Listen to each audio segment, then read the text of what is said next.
So, sisters, welcome, welcome. Welcome to your Autumn Equinox ritual with the Goddess Temple.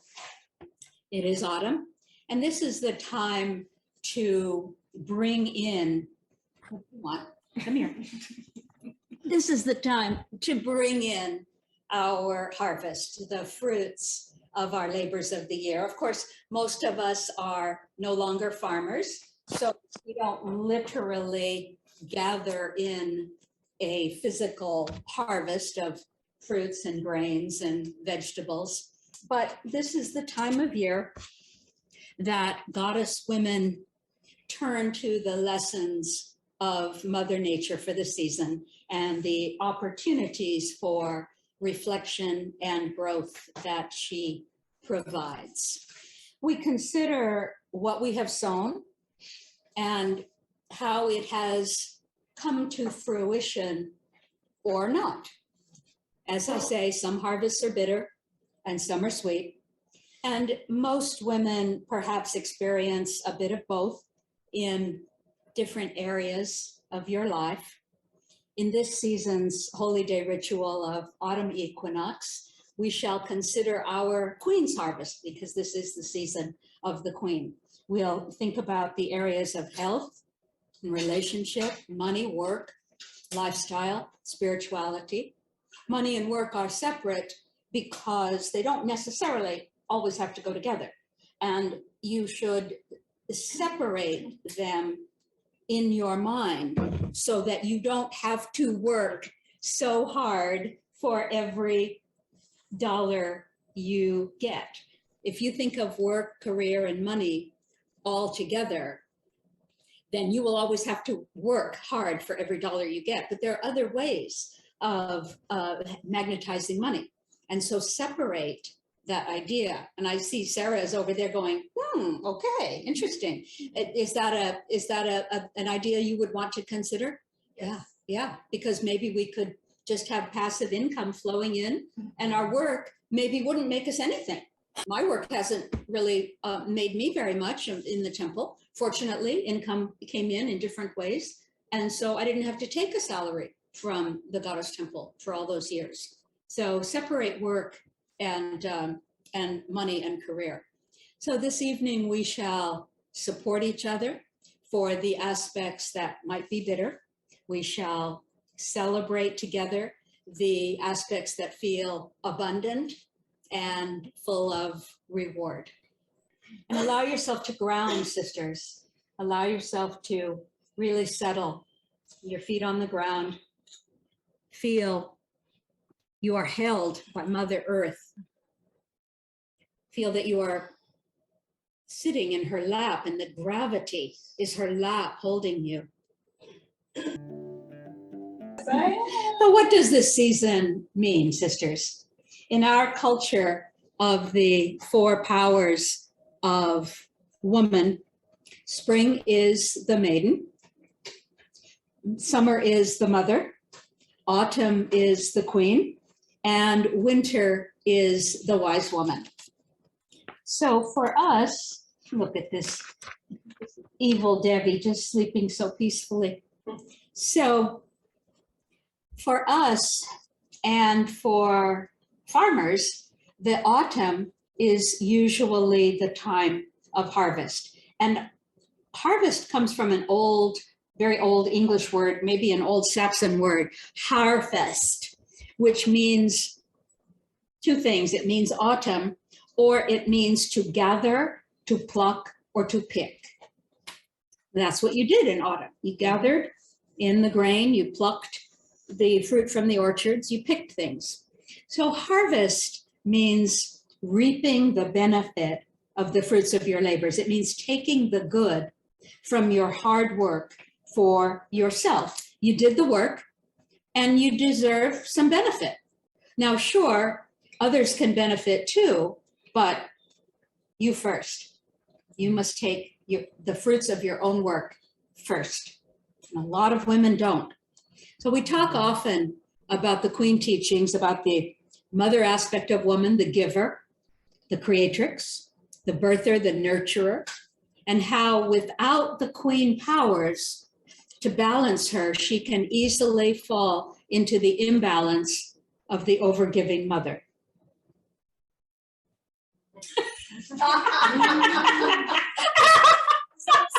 I don't know why I suddenly looked at you. Didn't mean to call you out like that, sister. It's not really good to know people too well, is it?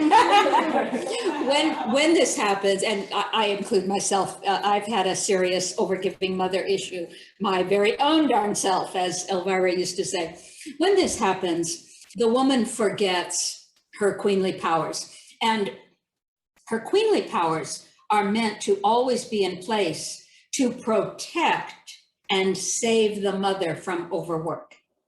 And if you forget your queenly powers, then you will just stay in work mode all the time. And that will not be good. That will not be good. The powers of the queen are, among others, receiving. The mother is about giving, but you can't give forever, can you? Eventually you run out. Queen receives. Mother gives, queen receives. You have to have both. You must have both. The powers of the queen are receiving, holding a vision for life. You cannot let somebody else hold a vision for your life. It must be your own vision. My mom, the vision of my father to rule our lives. And that obviously did not work because his vision was selfish. He was a pirate. His vision was about going around the world looking for buried treasure and dragging his kids and wife along with him. So woman must have the vision. Another queenly power is leadership. She is meant to be the leader for humanity. And that doesn't necessarily mean you have to run for mayor. It just means lead by example for your family, the way you live. It also means the queen's powers are also boundaries, healthy, compassionate boundaries for the good of all. And there are many other qualities, but these are the important ones, and gratitude. And Sarah reminded me this evening when she came in that Mabon, or Autumn Equinox, is the witches' Thanksgiving, or our time for gratitude. This is an important time for remembering your gratitude, because gratitude magnetizes more unto you. When a woman stays too long in her mother aspect, she tips over into imbalance, giving, giving, giving, and never receiving. It is the queen who receives, the queen who receives her harvest. It is the queen who receives the benefit of the fruits of her labors. It is the queen who receives the good from her hard work.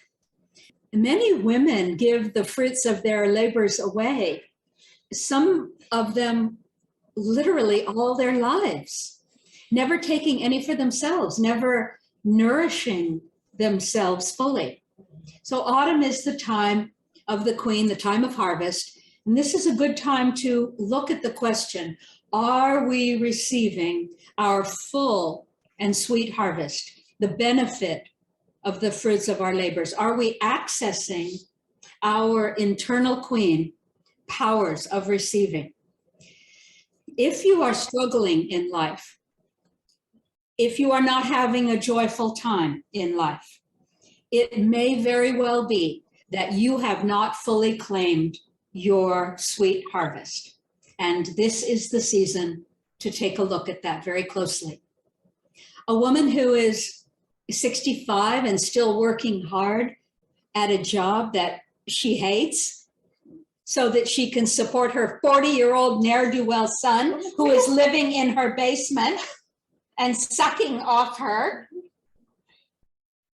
she is not reaping the fruits of her labors, is she?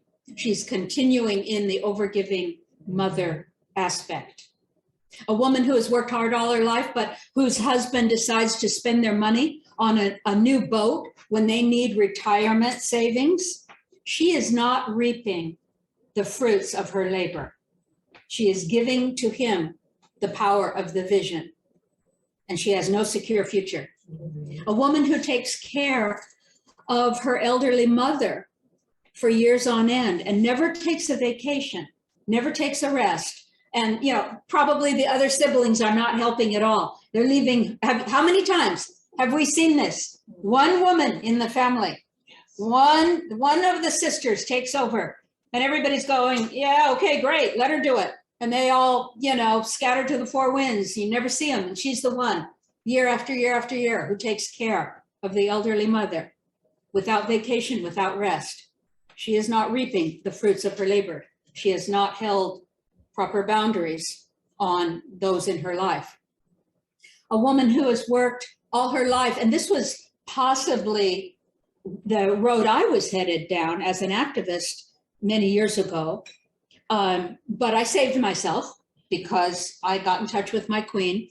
But a woman who has worked all her life as an activist trying to, you know, save the world or save some aspect of the world, but at 85 years old is struggling in poverty and has nothing, no resources, no assets, no money. She is not reaping the fruit of her labors. When you do not reap the fruits of your labors, some very bad things happen. You can become very angry and you have no idea why. You can become sick. You can become sick as a way of getting out of further work. And you're not even aware of it. You're not even conscious.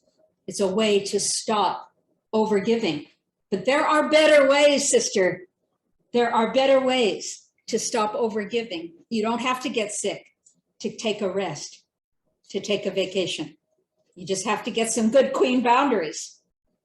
You can also become just kind of continually exhausted. If you are continually exhausted, you are in your overgiving mother and you have not accessed your queenly powers. Because you're not fed. You're not reaping the fruits of, reaping the fruits of your labor is harvesting. And what is harvesting? Harvesting is feeding yourself. And many women spend their whole lives never really feeding themselves. They dutifully feed everyone else and they leave themselves to last, if ever. Does anybody know what I'm talking about? Yes. Yes, I see some smiles like, oh, yes, I do know. I needed the Queen teachings more than anybody I knew. And I was so happy to begin this work, 25 years ago and start looking into this so that I could save myself. Feeding yourself, harvesting, feeding yourself looks like true self-care. Not all the bullshit self-care that you see. Self-care is not, a bubble bath by candlelight every couple of weeks. Okay, that's fine. Take all those that you want, but that's like self-care light. It's nice, but it's not true self-care. Real self-care can look like many things, such as really taking some time for yourself and your own interests, no matter how demanding your schedule is, your family is. It can look like delegating work to others who should be pitching in more instead of you doing everything. It can look like eating very well, fresh whole foods. It can look like caring about yourself enough to work on things you know are not good for you, addictions to alcohol or drugs or pot or even caffeine. I'll work on that one. Here's one that I've accomplished to the great irritation of everybody who knows me. It can look like not answering your phone for the entire day so that you can work on art uninterrupted. Oh, that really pisses people off. Self-care is whatever nourishes you, whatever feeds you, whatever rejuvenates you, whatever restores you. We think of harvests as being good things, but really what harvesting means at the fundamental level is that which comes back to you. Harvests should be sweet. We hope they're sweet, but some harvests are not. And a bitter or a bad harvest is not necessarily your fault. You might think, if you have a bad harvest, that somehow you went wrong, or somehow you did something wrong, or somehow you were bad, or somehow you didn't do what you were supposed to. And maybe you weren't paying attention. Maybe, you're having a bad or bitter harvest because you failed to pay attention. But it also could be because not everything is within our control. If you haven't paid attention, if you have not known about your queenly powers of receiving of harvest, then yes, you may have stayed in the overgiving mother, the woman who takes care of others endlessly, but never herself. That can happen. And if you have not cared for yourself, then your harvest of, say, health may not be good in that area. We'll talk about these areas of health, relationship, money, work, lifestyle, spirituality. If you haven't cared for yourself, your harvest of health may not be good. But it's also possible that you could have taken very good care of yourself and still gotten seriously ill. Think of the good farmer. She does her best to till her soil.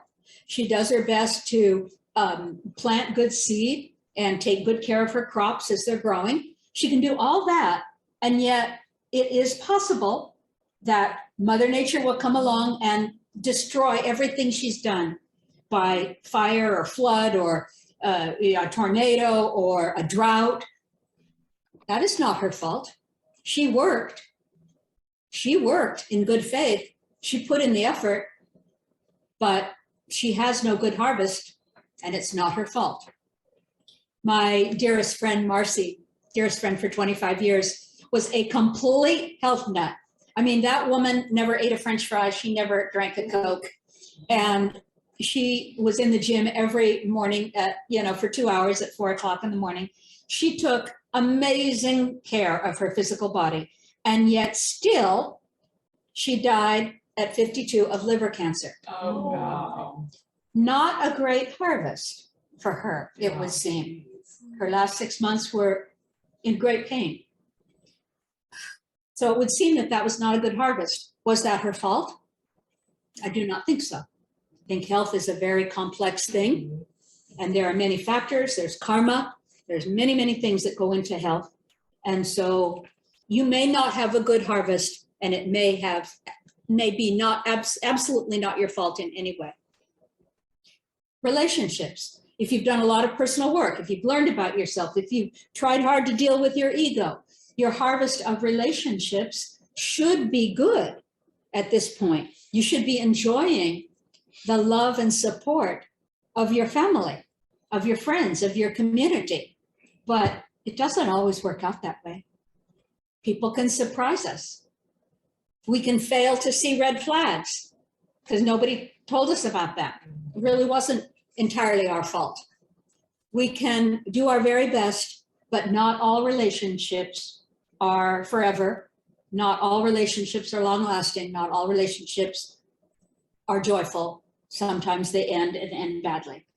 So we can look and we can see where we might have contributed to that bitter harvest of that relationship. But the truth is, we don't control the actions of others, do we? We really don't. And so even though we tried hard, our relationship harvest might be really shitty, might be crappy, and it may not be our fault. You have to look at it and determine what you contributed and what was not your fault. Oh, also, people die.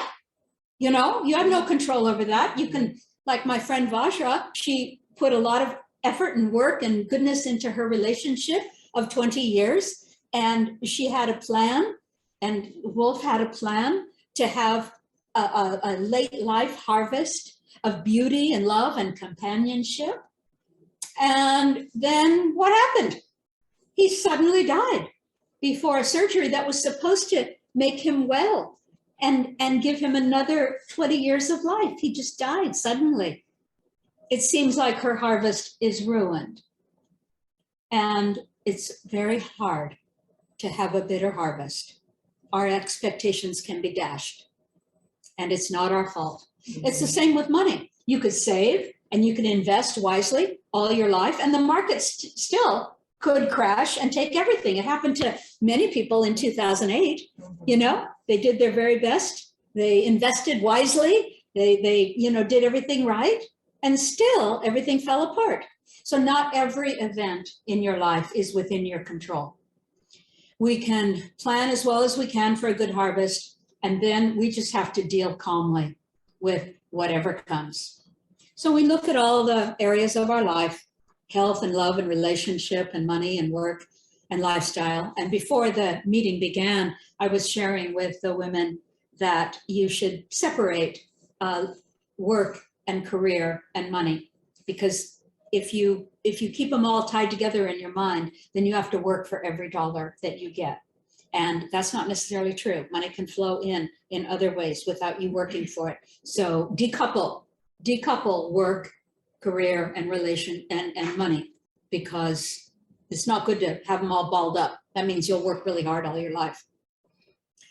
One of the qualities of the Queen is impersonality, the ability to get your emotions out of the way, put aside your resentments, your anger about unfairness, all of that, and just simply look at what is right now. Look at your actual harvest of your life right now without judging yourself, without blaming or shaming yourself. Just look at what is. What is the state of your health right now? What is the state of your relationships right now? Your work, your money, your lifestyle, your spirituality. What of your harvests are sweet? What are you enjoying and receiving, really taking in the benefit now? What's sweet for you? For relationship and community, I've worked hard at holding a center for a temple for 20 years, and rituals like this are my sweet harvest. I've also nurtured for years with my regular attention several relationships from when I was younger that I cared about. And I made sure that when those people moved away and I could no longer see them physically, I called them every week. I worked hard at maintaining that relationship. And now those have ripened into very deep, important, and supportive relationships in 40 years later. I'm glad for that work that I did, because a lot of people just kind of fade away. I've enjoyed animals, and I've rescued many animals over the years. Many of them I didn't enjoy, many of them totally neurotic and difficult and hard to manage. Yeah, I'm thinking about you, Raffi. But my harvest now is enjoying the love and companionship of two of the sweetest German shepherds ever. And they're so big that I actually had to put them at the neighbors, because they would, first of all, they'd eat all the cheese off this altar and the bread, and they'd knock everything down with their tails. But I do have two of the sweetest German shepherds ever. For lifestyle, for myself, I bought this little condo 27 years ago. I stayed, I made the payments faithfully, and I'm now reaping the benefit of being able to live safely in a place I love and can afford. Lifestyle, I made a deliberate decision to not have children in my 20s. And that was a decision that I took a lot of shit for, believe you me, at that time. I was 21 years old. I lived in Salt Lake City, Utah, where it's almost required to have a lot of children. Everybody in my life wanted me to have children, except my husband. He was really great. He said, honey, whatever you want, you're the one who's going to have to bear them. So whatever you want. I decided that this was right for me, not to have children. And now my sweet harvest for myself, this isn't right for every woman, but for myself, my sweet harvest is time and money and freedom for my own work and interests now. Do I have any areas of bitter harvest? Not really bitter, a tiny bit of regret. I wish I had spent more time writing the books that I have inside me, so that by now I would be a well-known author. But I was really busy with the Goddess Temple and running Sunday services and holy day rituals and keeping up the temple. So, I don't really fault myself. And there's still time. I'm not dead yet. I'm just thinking of the future, thinking of the potential future harvests that I could have motivates me. to do that writing, allow yourself to think about your own life and what you might want to share. If we have time, we'll share as much as we can. Let's start with Marcia and Mata. Marcia, do you have anything you want to share briefly about harvests, your own, or any other insights? And when I think about my own life's harvest, I'm kind of happy where I am with some of the decisions that I've made. I made some decisions. We're talking about separating work from money. And I like that because I made some decisions to learn certain things so I didn't have to depend on the money, but it brought me great joy. So now I reap that harvest in that when it's called upon me to provide that service, I do it, and I do it graciously. Blessed be, like a queen. Love it. Blessed be. Mata, do you have anything you'd like to share about your harvests in any area of your life now? I'm enjoying harvest. I'm enjoying what I'm doing. I totally agree about separating money from work, because it's harder to make money and be joyful if it has that pressure of, oh, I have to do it, I have to make money, it has to be a certain amount of money. But the truth of the basic energy of joy and reward and fulfillment and satisfaction and harvest as well, it isn't about the what you have to do. It's not about work, but it's about enjoying what you do and feeling joyful and being happy, and so you have to think about the things that you, like you said, what you sow, you reap. So what is the predominance of your energy and your countenance? You know, this queen's countenance, what is shining out there? Is it happiness? Is it irritation? Is it frustration? Because you can't get to a good harvest from a place of unhappy journey of sowing and working the land, that sort of thing. So yeah, I think there has to be a balance between it all, and that's what this time is all about: balance. Blessed be. Blessed be. So think about your harvest in the various areas of your life, and we'll have more opportunity to share in a little bit. During the meditation that follows, you will have a chance to look more deeply at each of these areas for this chapter of your life. If you can, do so without blaming or shaming yourself or wherever you are. Be impersonal. This is the time to look impersonally, without a lot of emotion. That's what the queen does. She just looks at what is.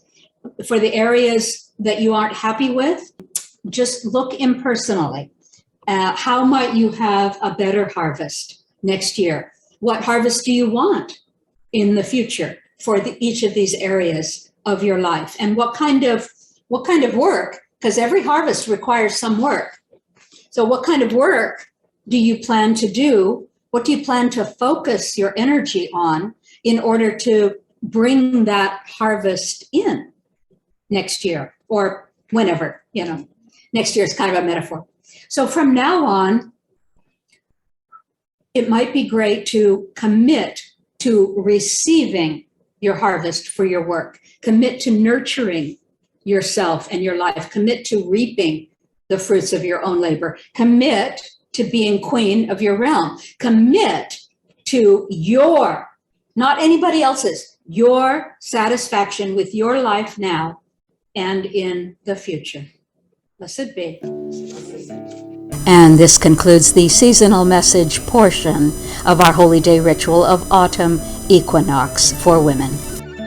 The women enjoy the rest of services, which includes the Nefertiti Autumn Harvest Meditation, the Nefertiti Legend and Lore game with prizes, and so much more. For the two separate meditation and legend and lore videos, see this channel. Full video of each season's entire Holy Day ritual is for members only and is never publicized generally.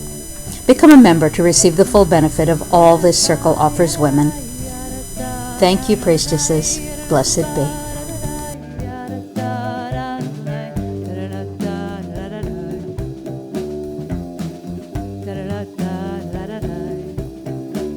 It is done. It is done.